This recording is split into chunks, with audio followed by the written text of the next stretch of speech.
Welcome to episode 2 of Empowering Kids Outside the Box.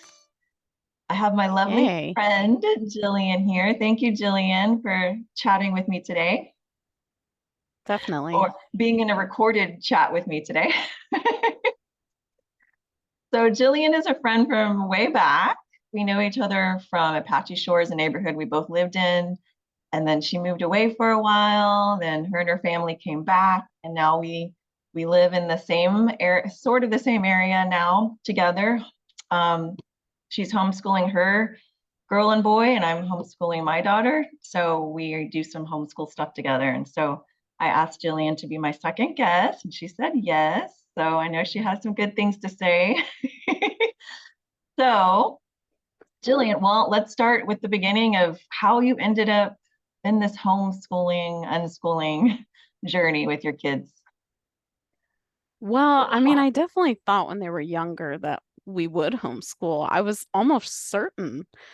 And then we did kind of play with regular school for a little while when we lived in Michigan. But it was definitely COVID that helped push us over the edge of realizing the kids really weren't getting much out of school, especially once the social aspect was gone. And I realized as well that my time commitment, not even homeschooling, this is with them in public school with homework, getting them there on time, keeping their clothes clean, lunches and snacks and all the other requirements. It was just draining me emotionally too. So I was feeling like I can't even give what I want to give right now. Mm-hmm. But the truth is, I'm spending just as much time as I probably would be if I was homeschooling. Mm-hmm. But I have this added stress of like pressure from the public school system, Right. which is it's not specialized to every different learning style and all of that. So even though we were in a really great school, we saw our eldest excelling and Mm-hmm. our youngest really, I don't even know Yeah. what word to use, but it was not good for her, Mm-hmm. just in tears almost every day after school Yeah. and being singled out for not being able to spell well and things that I think she has a little bit of dyslexia. And I myself do. I've learned recently. So, it's been quite a Yeah. journey, but I definitely don't regret it. And I feel like our kids get to see real life in the way of like they have to see me like cooking and going to the Mm-hmm. grocery store and taking the trash out, and they're helping with a lot of that as well. But I feel like I've been able to teach them more of those life skills Right. doing this. And, you know, so Yeah. that's the long story of how we got started. Yeah. So, I mean, I feel the same way with school. Like I knew I wanted to homeschool her eventually, like fifth grade, sixth grade, but COVID sped up the process. And also just I didn't like the feeling of the public school, being mad, saying, oh, you can't be absent or you can't be tardy this many times or, that kind of thing. It just felt really controlling. And I was like, what if my daughter doesn't want to go to on Fridays, it would be like a big gym thing, everybody going to the gym and just like crowded with all these kids. And, none of the kids are paying attention to whatever's happening because there's too many kids there. And like, if we want to avoid that, why can't we? Why do we have to be there at 8:40? Like it's just like I was just like getting to this point in my life where I'm like, why do we have this rule if it's not good for us? Like Well, and then so when you're looking, what is it teaching? yeah, What are right. we teaching them right Yeah, now? exactly. Because, well, and I think it's a luxury too when your child is excelling, like our eldest was. It Hmm. didn't seem like a problem or anything. Right. He was a little overwhelmed emotionally, but he Hmm. was doing okay. He was handling it okay. It wasn't Hmm. until having, you know, this different experience with our youngest child that it Yeah. was like, oh, this doesn't actually work for everybody, Yeah. you Yeah. know? So, Yeah. And I it, think, yeah, everybody usually just try to forces it and like, oh, well, this kid is good in school and this kid isn't. And So, she'll learn, she'll grow, she'll be able to deal with it. Maybe, maybe she would have, but still, I mean, is she still, you're forcing her in that box. Is she still going to be getting exactly what she needs and to just be her best self? Probably not. Well, yeah, and I feel like we don't know what they need exactly. Right. So what we have to work off of is how we were raised, how we were schooled. Totally. But the thing that people don't understand, or that I've felt people don't understand, especially the older generation, is that it has changed. Public school is not what it used to be. It's not what it Hmm. was when you and I went. It's Right. certainly not what it was when they went. Hmm. And there's some good things that have come, but also some bad, and I think the public school system needs a lot of work. Yeah. But you're right, there's no flexibility there in order to really fit the individual kid's needs. Yeah, I know, and I know as a former teacher that, some schools they really do try to put that on the paper that, that they are, but it's just there's too many kids to do that. And with one teacher per classroom with all those kids, it's really impossible. And when there's behavior problems to deal with and then these other kids need, I mean, there's many times when I had, talented, gifted students that really needed more, but I was dealing with behavior problems so that they could hear me and get the lesson, So it's like it was just too much stuff going on. And you know what? Some kids are going to get valuable lessons from that. Like I'm not going to take away from that. And some kids will, I thrived in middle school, but I don't remember anything about education. I just remember socially I thrived. So in that aspect, I did get something. But high school, like there were so many behavior problems that I didn't learn. I don't remember learning much. Teachers weren't able to teach. It was a really hard situation, but I had some good social opportunities. So yeah, I mean, and a lot of people can argue, it's good, for social kids, that really like to be around kids every day. Yeah, that is a good thing. But, with homeschooling, there's so many homeschooling groups to join and different like one day schools and things that they can get their social needs met. So it's really nice. Really nice. Absolutely. Yeah, Yeah. that was a hard transition for us, was figuring out how to fill those needs, the Hmm. social needs, because but we have found a homeschool group now, as you know, Hmm. and that's just been amazing and sort of had all of us just excelling now, all Yeah, three of us, that's so because great.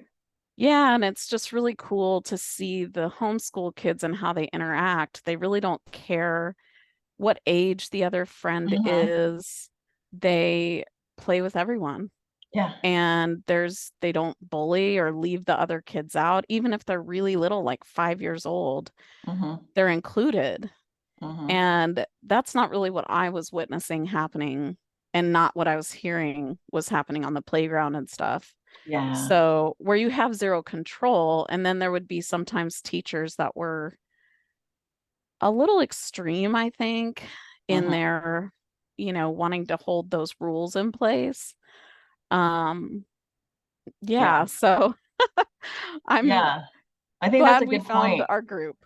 Yeah. Yeah. The mixed ages is really good because it's really um dramatic to put a bunch of preteens, you know, in the same room, a bunch of kids that are going through puberty in the same room. That's a lot of really strong energy and it can, it's hard to deal. It's hard to learn in that environment. So I think the mixed kids thing really evens out the energy,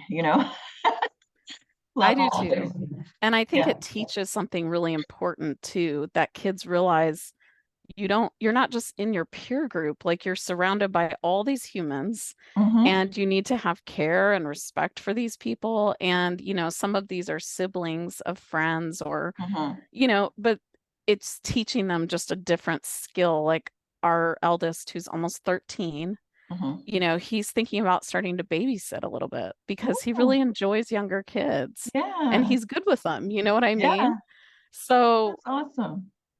it is like, it's not for every kid, Hmm. it's just, Yeah.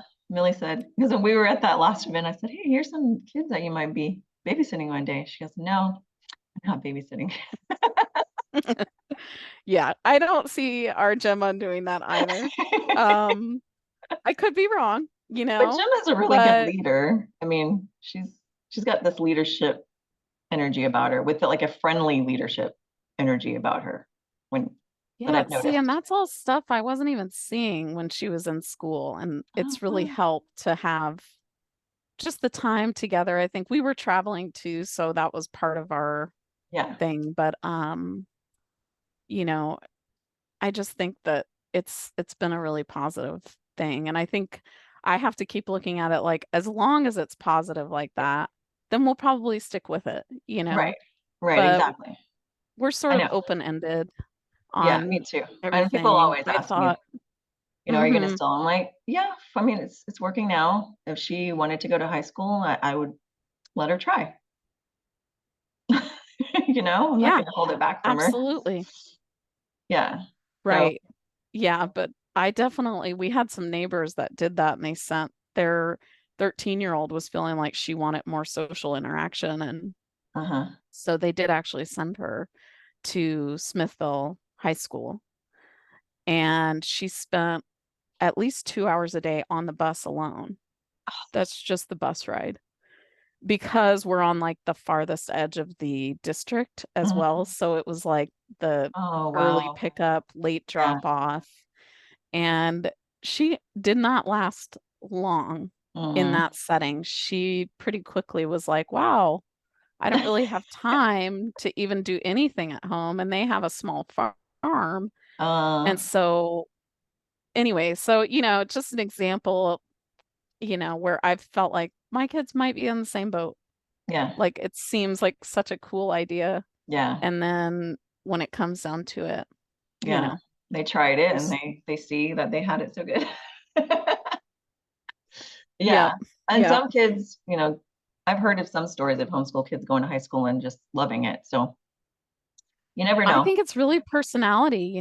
That's Totally. where human design and trying Yeah. to, like, feed what helps them. Like, my husband's an Yeah. introvert, he loves being alone, he needs Mhm. that recharge time, Yeah. and it seems like Gemma's the same way, where Hunter is a little bit more like me, where he's Mhm. more extroverted, and he does need interaction Mhm. in order to process and just, Yeah. he feels good when he's visiting, and he Yeah. loves to talk and, Yeah. you know. Yeah. Very So, personable. we'll Yeah. see though. Yeah, Yeah. he And so is. the They're human awesome. design, since you brought that up, so Jillian was the first person in my life to teach me about human design, and I was so interested in it. When was that? What, 10 years ago? 9 years ago? Yep. Yep. And Probably. Yeah. got my, I think I ordered a book at that time and I read it, and then I got into it again like a couple years ago, and so here's Jillian in my life again. And so I love, like she knows so much about it and can, talk about, all the types. And so how do you use human design to help raise your kids? Well, it teaches a lot about energy levels, and also emotional well-being, because one thing I learned through human design is that I'm open emotionally, which means that when I'm around people that are defined emotionally, Mhm. I Right. amplify their feelings. Mhm. So, I never understood why I would go to bowling or something like that, where everybody's just going to have fun. Yeah. But I would just know that there was something wrong with a friend, but they Yeah. didn't want to talk about it. But I'm Mhm. not good at that Yeah. because it's all I'm feeling. So it's hard for me not to talk about it or go, Yeah. how are you doing? Yeah. So in that way, with the kids, I feel like it's the same. I'm trying to watch, they're both generators, so Mhm. they have lots of energy, Mhm. and they also need to be reined in sometimes so that they can decompress, Mhm. because they're not real great at doing that, especially Gemma is not as good at doing that on her own. Mhm. Um, and the personality typing was really helpful too, because it talks about it from this perspective for me that, like, one of the things about Gemma's is that the way that she looks out at the world is that no one will ever get what they're expecting from her. Mm. And I think about that a lot as a parent because, of course, we have expectations and dreams and Hmm. visions for what could be. And I have to really keep that at the forefront of my mind that with her, Yeah. that, she's feeling that. And Mhm. that just helps perspective wise. Yeah. And also just, she's got that charismatic channel. So people are often drawn to her, strangers, and Mhm. she doesn't understand and she's not always able to interact, Mhm. if you know what I mean. Like these Yeah. kids will come up, and they're like, oh, hey, and talking to her and stuff. And she's with them, she's present, but Yeah. she's not answering their questions Uh-huh. or like, do you know what I mean? Yeah, So totally. it was helpful to see and to be able to really try to explain to her at least a little bit now that she's older. Yeah. This is probably going to be going on your whole life. And Yeah. so you just have to get clear who you want around you. Mhm. And, it'll be the right people. But, Yeah. and then with Hunter, I think, he's such a talker and he has the open or undefined throat. Mhm. So anything that comes into his mind comes right out of his mouth in the next instant. And just in him coming up on his teenage years where he's just like talking, he's Yeah. testing out, sense of humor and stuff. And sometimes for me, it's like I'm so thrown by his random thought Yeah. because I have my own stuff going on, of Yeah. course, but it's helpful for me to just have that perspective of it. This isn't like he doesn't have absolute control over this. This is Yeah. like me asking him not to do that Right. Right. is asking him to not be himself. Yeah. That's something good to And know. Yeah. right. And I just, I think over the years, it has helped me to see more about myself, even, and have a little more awareness about my own upbringing and what maybe worked and didn't work so well. Yeah. Um, so the human design kind of ties into all of that for me, and just Yeah. helped my brain to be able to understand some of these things, even about myself. But with the kids, it's just a nice awareness to have of them because I definitely felt that the things I was reading were Mm. true, even Yeah. as babies. And you could Yeah. kind of see that those traits coming through. Mhm. And I'm glad to know because, I still have the knee jerk sometimes of like, oh, just don't do that. Yeah. And I have to pull back and be like, well, wait, you know, what am I really asking for? So instead, I have to try to be like, hey, I can't process extra information right now because I'm thinking about something and just trying to verbalize in that way so that he knows it's not, and I'm telling him, I want to know what you have to say. I Mhm. just can't process it right now. So can Yeah. you hold that That's thought or good. write it down? Um, Again, when I Yeah. have those words available, Yeah. I know. it's been a journey of seeing myself more clearly. And I just recently found out that I'm autistic. And How did you find that it out? really just, well, I took the RADS R test Okay. That's so and funny because it's somebody was just talking about that last night. They took some autistic tests. Okay. Was it like yeah, an so a app or friend of something? mine, it's a questionnaire thing online Okay. and it's only accurate for adults and Okay. it's asking questions like, do you ever experience this? And did you experience this in your childhood? Or is this something new that you just have started experiencing now? Mhm.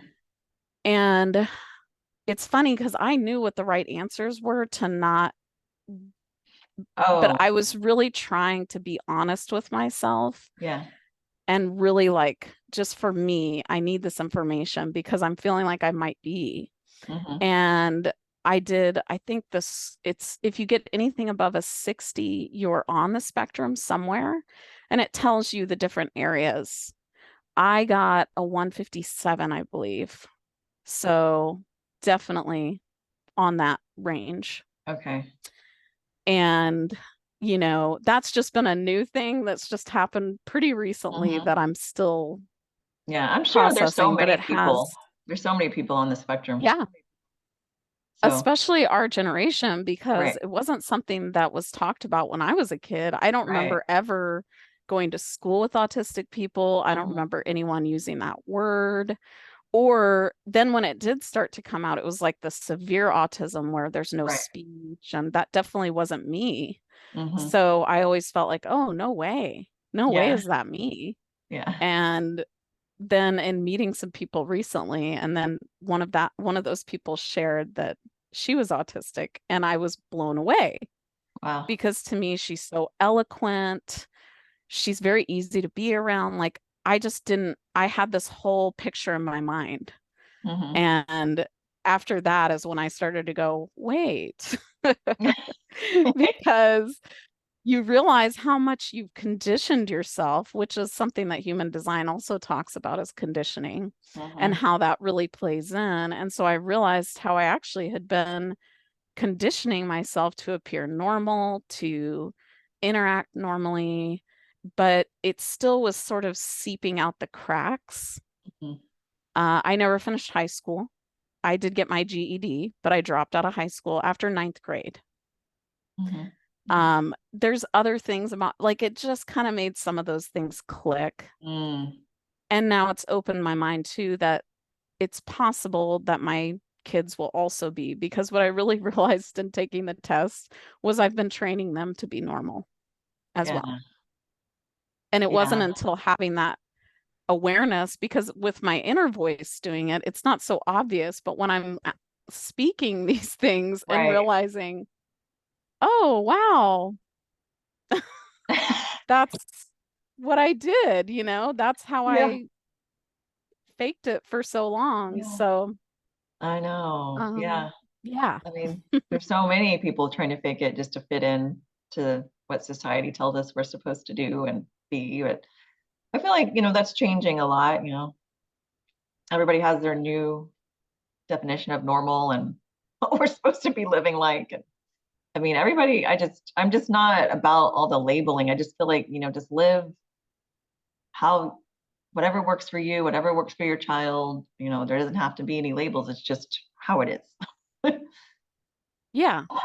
And it So, would be nice if people would just respect, yeah, and not the question so differences. much. Yeah, like But that's just not going to go away, I don't see. I mean, I know, you're right. And that's something also to be, make our kids aware of is like you just need to learn how to deal with other people that have different perspectives and think differently and might question you. And they're scared of things that are different, you know. We're usually a little taken back when we see something that's not what's normal to us. And that's what people are going to do to us when we're not normal to them. right, which I'm learning is all the time for us. Yeah. So it's Yeah. like, Yeah. but luckily I'm so glad we've gotten back to this area, because just having family close and friends like you that, Mhm. reconnecting, I'm still reconnecting with people, Yeah. because it's just taken me time to really Yeah. settle in myself, I guess. Yeah. I get that for So, sure. yeah. Well, we're happy to have you back. Yeah, happy to be back. So Definitely. any plans for the future with schooling, like homeschooling your kids or I know you have big plans like, you know, for like land and farming and all that stuff. Yeah, I mean, my dream would definitely be to get our 10 acres or more and set up our own little living area, and then either a classroom or some place that other homeschoolers could come Hmm. just be together. And I just feel like we all have so much to give to each other. And my kids are getting so much from the interaction with the homeschool group. And so I'd love to have somewhere where we could actually host people. Hmm. And, my husband's kind of transitioning with work as well. And he's so creative and talented. And I just feel like we have so much to share, you know what I Yeah. mean? And Yeah. I want our venue to do that. Yeah. It's not happening anytime soon as it Mhm.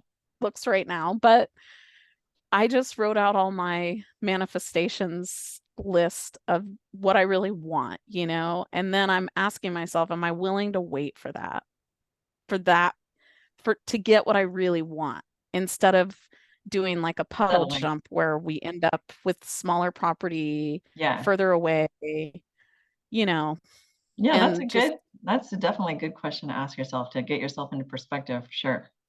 yeah. So I have a very strong need for farm animals, um, Mhm. horses and cows. Mhm. So, Got it. and we would like to homestead. So that's Yeah. definitely, we want to be in the right place for that. Yeah. And I'm just, it's like the universe's timing is working. And I do have faith that we're going to find the right place and it is going to work out most days. I am in touch with that. Yeah. Not all, Yeah. I get you it. know. Yeah. Well, So I can't wait to see that place, that future place that exists out in the universe that's coming your way. me either. I'm ready. Yeah. All right, Jillian. Well, thank you so much for being here today Yeah, and telling thank us your you. story. And Definitely. I'll see you in a couple of I'll days. see you probably this week. Yeah, Yeah. definitely this week. So, All right. Have a good rest of your all day. right. Bye. Okay, take care. Bye.